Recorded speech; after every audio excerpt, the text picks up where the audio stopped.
rise with the Devontae, touchdown! What a play! Ciapala, diving grab! Punching up Stafford, Cobb, what a catch! Cooper Kupp turns on the Jets. Kupp racing away. Cooper Kupp all the way, touchdown! Be in the moment, one play at a time, believe it, and you'll be world champions. A Lombardi trophy for Los Angeles. We're world champions. Yes, sir. We're world champions. You make that play. We're world champions. You make that play. Let's go.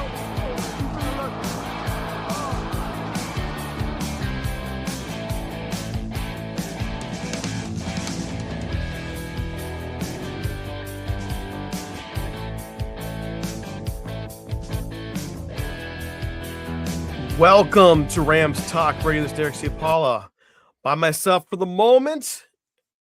I gotta be real, guys. I'm still getting used to the whole streaming thing, so you're gonna hear awkwardness as I learn how to actually kind of flow this thing through. If you are online on YouTube, you see my face probably for the first time. I'm sorry. It's a horrible thing to see. We're in the midst of our tour in the league, and as part of this process, we bring in guys from around the country. I start recording these episodes in May, so there may be some interesting things said that maybe don't fit what you've heard recently. That's how it works when we put summer content together. Today, I'm focusing solely on the NFC West, and that means Jess Root. He comes to us from the Rise Up See Red podcast. He's been on the show years ago. Usually we talk with Ed Smith over at Believe in Cardinals.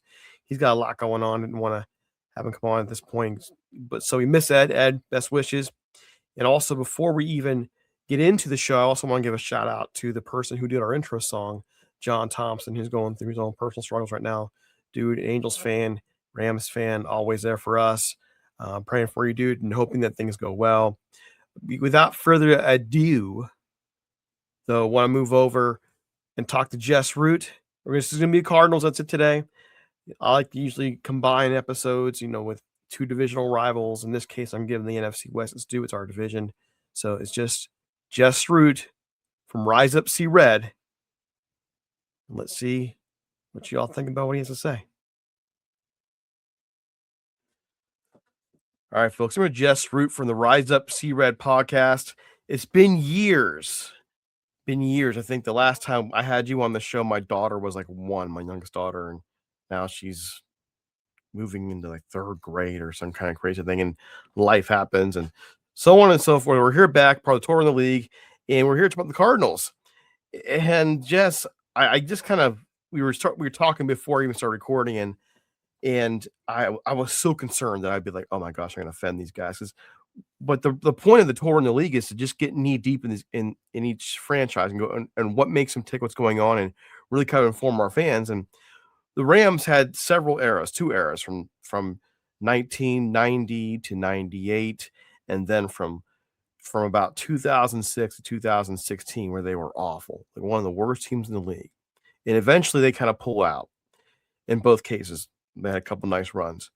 Well, I'm turning 48 this year, Jess, and I'm just wondering why in the case of the Cardinals, an old franchise, they used to be in Chicago, then St. Louis, been around for a long time.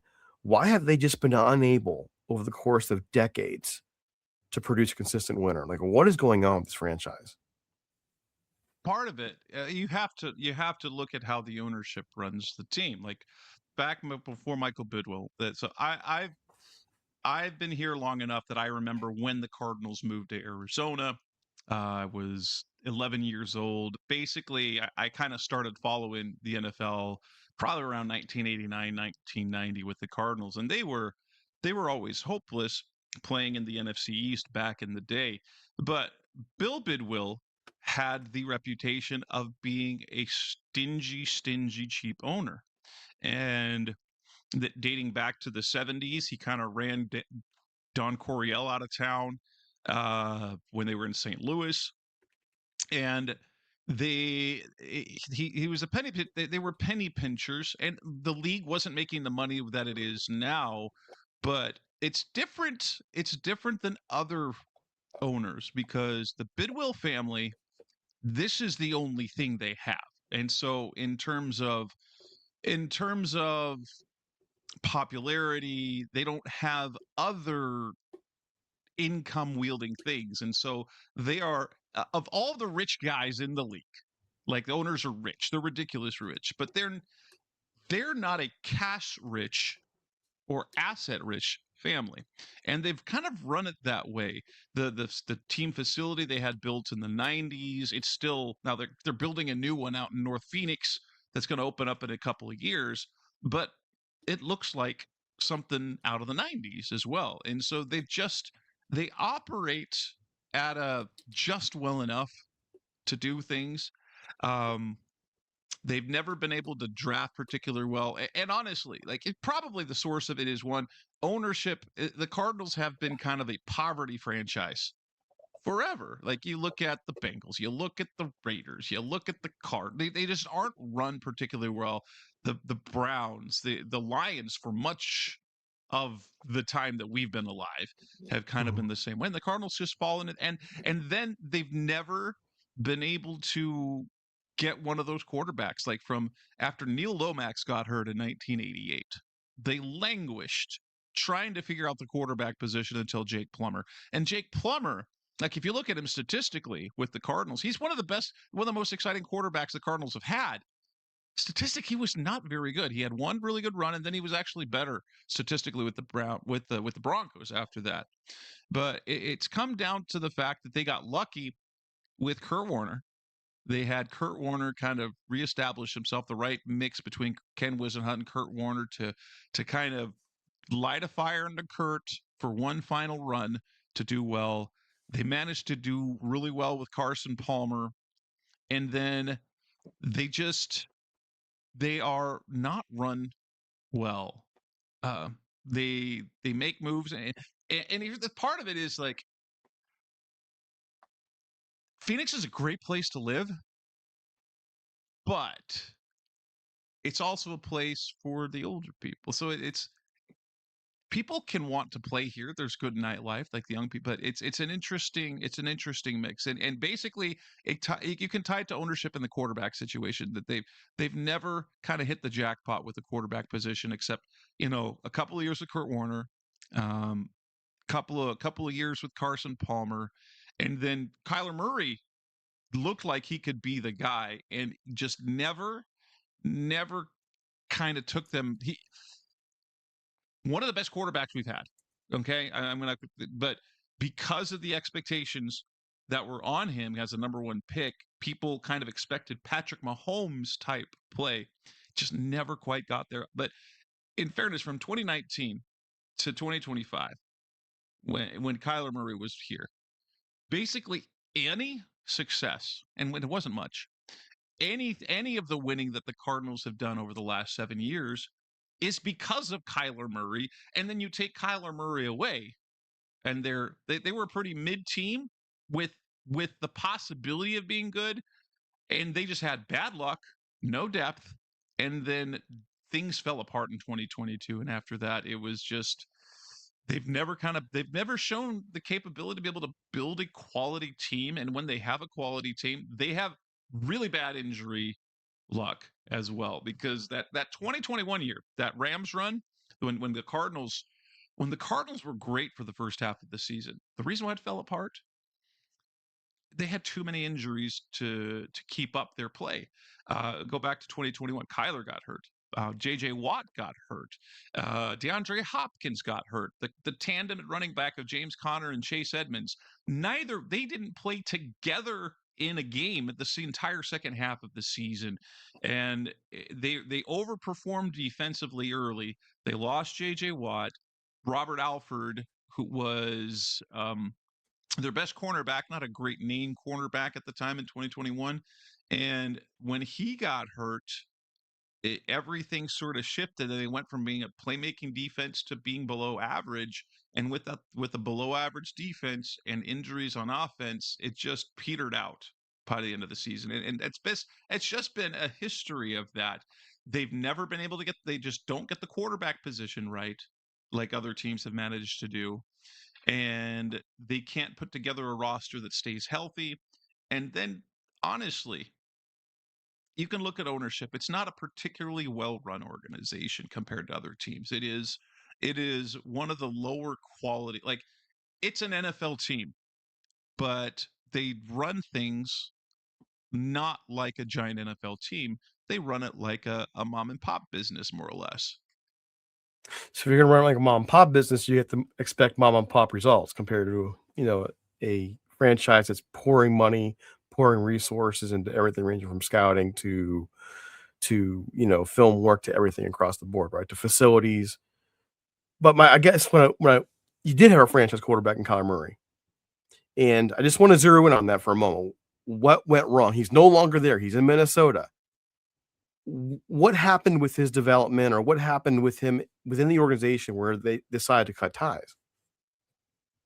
Ultimately, it was the contract. I think they felt they didn't want to keep him the way his contract was structured. If they had kept him this year, it would have guaranteed a salary for next year, and they didn't. They just wanted to take the Band-Aid off, and so they're eating all of that now. I think it got to the point where they realized, or Monty Austinfort realized, that Kyler's not going to by himself elevate the team. He's not Patrick Mahomes. He's not Josh Allen. He can't, like, he can do a lot of, but he needs the right cast around him to be elite. He's an elite playmaker, but he's not the generational quarterback. He's a generational athlete and playmaker, but the consistency level, and part of that is, I think you have to look at how he was coached, like in his development with Cliff Kingsbury. There was a lot of Kyler, just say this. I think he wasn't pushed hard enough. He was pushed hard enough by Jonathan Gannon, but also shackled more with the way they ran the offense. He wasn't free to audible out of certain things, and he did what he was coached to do. But ultimately, it like, I can explain kind of everything that you could, if you believe in Kyler Murray. I'm a big Kyler Murray fan, so I'm excited to see what he can do there in Minnesota. He wasn't as good. He wasn't a quarterback slash like franchise guy as you'd want him to be. But his worst, he's an average quarterback at worst, which makes him a very solid starting quarterback to have for your team. He does, unfortunately, need the right system around him. He himself isn't enough to elevate a team to greatness, which is what everyone hoped he would do. He's not that guy, but he's a guy who will make plays. He will win games, but not in the same way. So looking at the roster now, just kind of moving forward to what it is now, I mean, pretty much the expectation across the league right now. This is a team that is going to be in last place this season. It's going to be a rough year. However, I see parts here, and I see pieces to this roster that I see a light at the end of the tunnel if they can move forward. What are the best, or the key transactions that were made this offseason to help bring this roster forward? Well, honestly, they did they added guys on defense. Nobody you'd be excited about. Like, honestly, their premier move was adding Isaac Ciapala at left guard, and that's been about it. Because, like, adding Elijah Wilkinson at right tackle, not inspiring. He played every snap last year for the Falcons, but he is at best a capable starter. He's not a great starter, but he can play. They didn't like he Siamalu is their biggest move this offseason in it, other than the draft where they added Jeremiah Love. So now you got Jeremiah Love. Tyler Algier is a nice addition. They have a good pass catching core. Trey McBride's one of the best tight ends in the NFL. Michael Wilson came up big late last year. He's been inconsistent. Marvin Harrison hasn't reached the heights we wanted to yet, but you have three very talented pass catchers. You have an aging vet in James Conner who's been very productive. Tyler Algier, who is steady. And now you add one of the best running back talents you could have found in Jeremiah Love. So offensively, they have the pieces. What they're missing is a quarterback that you can rally behind. Jacoby Brissett isn't it? I said on my podcast that Jacoby Brissett is a fine quarterback, but you're not going to win with him. They were 1-11 last year with him starting. He's 2-15 as a starter his last 2 years. He's 20-45 in his career as a starter. He is the least interesting quarterback in the NFL. Mm-hmm. The least interesting. And that's why they got no attention. He's not young. He doesn't win games. He's not flashy. So there's nothing exciting. Heck, Gardner Minshew, who they signed this offseason, is a far more interesting quarterback than Jacoby Brissett. And they're basically the same guy in terms of quality. He's 17-30 in his career as a starter. But Minshew, at least when he's on the field, it moves the needle. There's intrigue. Jacoby Brissett's the least interesting quarterback in the NFL. And he's not a bad quarterback, but he's definitely not a good quarterback. He put up monster fantasy numbers last year, and a lot of them came in garbage time. He had 6 opportunities last season at the end of games or in overtime to win games. He went over 6 in those situations, but he put up a career high passing yards and passing touchdowns. So offensively, they're a quarterback away. Defensively, they just don't have enough playmakers. They had a bad defense last year. They lost one of their best defensive players in Calais Campbell. They added basically nobody in terms of playmaking. They still have Josh Sweat, but everyone else from the edge combined for 5.5 sacks. They changed nothing. They added defensive line depth. They added guys. Roy Lopez, Andrew Billings, Jonah Williams. They've got young guys who need to develop. Walter Nolan and Darius Robinson. There's talent. We just haven't seen it. Well, we haven't seen it from Darius Robinson. And Walter Nolan, he's just been really unlucky with injuries his rookie year. But the time he was on the field, he looked like the best defensive lineman on the team. Their linebacker situation is boring. Mac Wilson, Jack Gibbons. They've got okay cornerbacks. They've got young, talented cornerbacks, and Budda Baker's an elite safety, but he doesn't elevate the defense to dominating. Look, he's been on the Cardinals since 2017, and they've had one winning season since he joined the team. And that's sad for him, but safety isn't a terribly impactful defensive position. He doesn't move the needle, doesn't change things for that defense. They were bad against the run. They were bad on third down. They couldn't stop teams on third down. And so, yeah, it's this team added depth, but they didn't add playmakers except Jeremiah Love. That's basically been it. Well, I was looking at, the addition of Algier, who is a very solid, could be 1,000-yard plus runner in this league. I'm looking at, Jeremiah Love. I like what they did in the draft overall. I thought that Arizona had a solid draft. And so that's what I'm talking about. I'm seeing some pieces there that bring you potentially down the road. I guess my question is, do you have confidence in this new coaching staff to take them down that road, or does it remain to be seen? I'm looking to look in your face right now. I don't know. I don't know. Michael LaFleur comes from the Sean McVay tree, right? He should be good. But the one time we saw him calling plays when he was with the Jets, yeah, that wasn't good. I mean, he's got there is excitement. There is excitement, but until they have something and say, so offensively they might develop, but the moves across the roster, they didn't really improve. They're not better at quarterback. They are better at running back. But being better at running back is one of the least impactful positions you can get better at in the offseason and add wins. Their offensive line isn't significantly better. Their defensive line is not better. Their receiving core is the same. Their tight ends are good, but they're not better. Their linebackers are no better. The cornerback room's no better. The safety. So they've made moves this offseason, and really, they've maybe upgraded. They definitely upgraded a bit at running back and maybe at guard. And hopefully at guard, because Isaac Ciapala over Evan Brown should be better.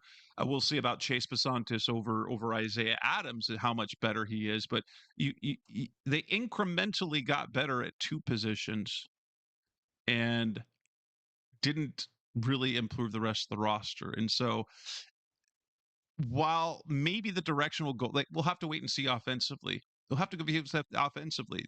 Can Jacoby Brissett do what he did last year? That's the best we've seen Jacoby Brissett play his entire career. Can we expect that again? And at that, can he do it in a new offense? Is he going to even show up because he wants a new contract? And will it change wins? Because even like when the offense looked better last year, when he was named the starter, like when he was no longer just placeholding, and they said they were moving after that win over the Dallas Cowboys, but they said the offense looked better. The offense looked better. Over their final 9 games that they lost, the offense averaged under 19 points a game. The offense was no better. The fantasy numbers are better. The defense is bad.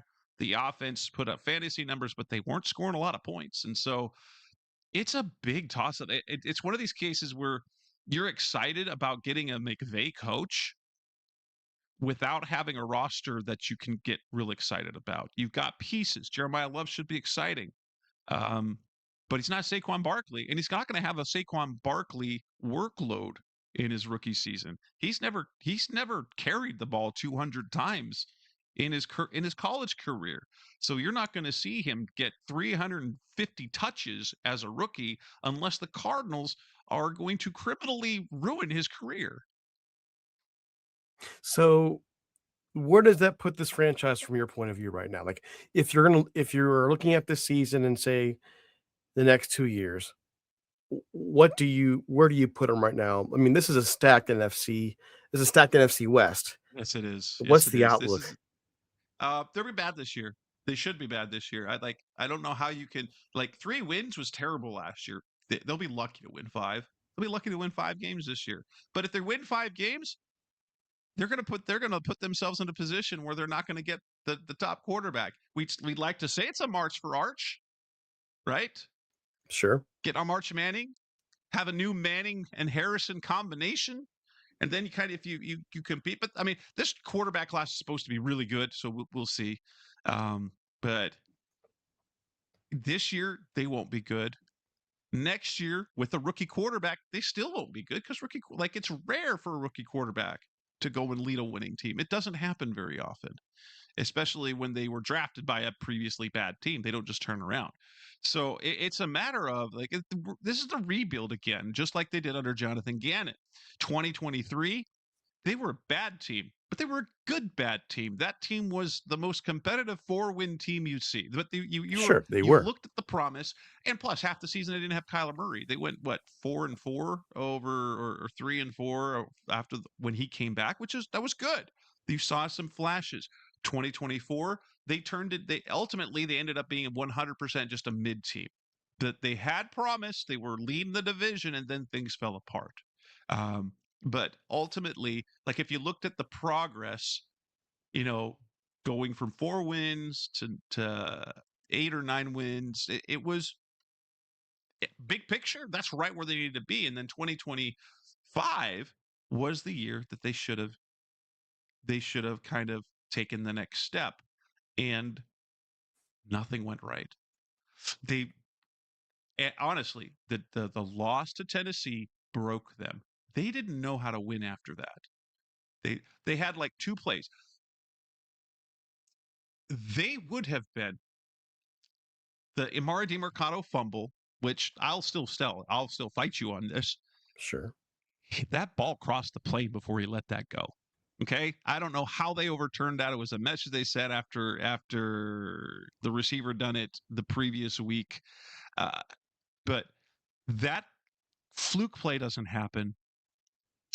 And if Zay Jones holds on to a catchable football the previous week, they were 2 plays away from being 4-1 to start the year. Now, Kyler got hurt in that game, so things would have looked different. But after that Titans game, the outlook for the season just it broke them. It broke them. The Amari DiMercato fumble and then the interception that turned into a Titans touchdown. Well, Dadrian Taylor Demerson had picked off a pass as he fell to the ground. He established he fell down, the ball fumbled, and it went into the end zone. And Tyler Lockett grabbed. So it went from a turnover to a touchdown in like 5 seconds. That game broke them. They didn't know how to win after that, and they beat the Cowboys. But if you look at over the last 2 seasons over the entire time with Monty Austinford, without Kyler Murray, they've won 2 games without Kyler Murray, both against the Cowboys. And yeah, so it's really hard to be excited. You could be excited about Jeremiah Love, but the kind of the key is somehow they've got to fix the quarterback position. Otherwise, no matter. This defense this year, they brought back Nick Rawlis. It's setting him up to be the scapegoat for 2026, to then fire him, get a new defensive coordinator that Mike LaFleur wants. We'll have to wait and see with that. But it's hard to be excited or optimistic about where the direction of this team is going, because while you've got talent, it's not a formula to win games. Sure. Overall, and they're in a division that's so competitive. And if you're rebuilding again, then you're just resetting the clock, and you can't, like, we're talking about tank year in 2023, bad year in 2024, wheels fall off 2025, tank year in 2026, painful rookie year for a quarterback in 2027. What is this? Like, if we get Arch Manning, okay, maybe there's hope. Or if Carson Beck is a diamond in the rough, okay, maybe. But I don't expect that. I expect Carson Beck to be somewhere in between Matt Barkley and Kirk Cousins in his career. And probably more Matt Barkley, where he sticks around in the NFL, had a lot of success in college. He's a capable quarterback. He's smart. He's got the body type. He can read defenses. But ultimately, he's going to play as a fringe starter backup for a decade. And that's good. Like, you can't expect more of that. But if he's more than that, that's special. But I'm not excited. I'm not optimistic about this year, to say the least. I guess I have one more question, is kind of because, it's there. I'm sorry, but I'm just thinking about Arch Manning, and I just remember a certain stunt that a certain Eli Manning pulled off many years ago when he didn't want to go I know to the Chargers. That's the other one, is they're in position for Arch Manning, but he doesn't want to play for the Cardinals. Because who would at this point? Honestly, it's like, and I wouldn't blame team. And I don't mean, I look at Cleveland, for example. If Cleveland's picking a quarterback at number 1, I would have the same question. Like, at this point, why would you want to go there? At this point, why would you want to go to a couple of these different franchises that they haven't won in so long? They've proven to be unable to really keep things together. Why, if you can push the envelope away to where, hey, I'm not going to sign with you. You can push me all you want. I'm not going to sign. What happens then? Because I kind of feel like this is where the Cardinals are. Well, hopefully there's a good enough quarterback there. Hopefully there's a Phillip Rivers in this draft then, where they can get both the quarterback and the draft capital. The Chargers, they don't lament missing on Eli Manning. Phillip Rivers changed that franchise. So hopefully there's a Phillip Rivers then. If Manning's going to pull an Eli, hopefully there's a Phillip Rivers so the Cardinals can at least be competitive. Your reaction tells me, though, you've thought about that. I'm not throwing anything new at you. 100%. 100%. I brought it up on the podcast more than once. Okay. I was just wondering. I was hoping I wasn't, enemy number one out there, but apparently you've talked about it. So great. Yes. All right. So Jess, let people know where they can find your work. Well, you can find the podcast. It's Rise Up See Red. You can find it anywhere where there are podcasts out there. It's all about the Cardinals and I like to call it the best hour of Cardinals talk on the web. And for those of you who like to read words, over at cardswire.com, part of the USA Today NFL Wire. I've been running that site for the last 10 years. All right, folks. There you go. Jess, I do hope for your sake, for your sanity's sake, that the season does at least bring hope to you. But no offense, not this year. Overall, I kind of predicted in my game-by-game predictions, I predicted 4-13 going winless in the division again. If you're counting, if you're going 4-13, I think there's a couple of teams that probably finished worse than you though, so you might even have to worry about Arch. I know. So, all right, have a great one. Thank you. Thank you. All right, so we talk with Jess here.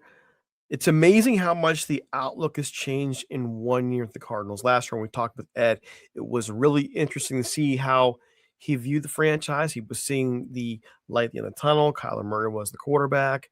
It was all kinds of good in what he was seeing. Didn't expect a whole lot last year, but there was stuff there. Like there was hope. And then you talk with Jess and we realize there's a long way to go. This is a long way to go for this franchise. And right now, this is a three-headed monster that they have to deal with in the NFC West between the Rams, the 49ers, and the Seahawks.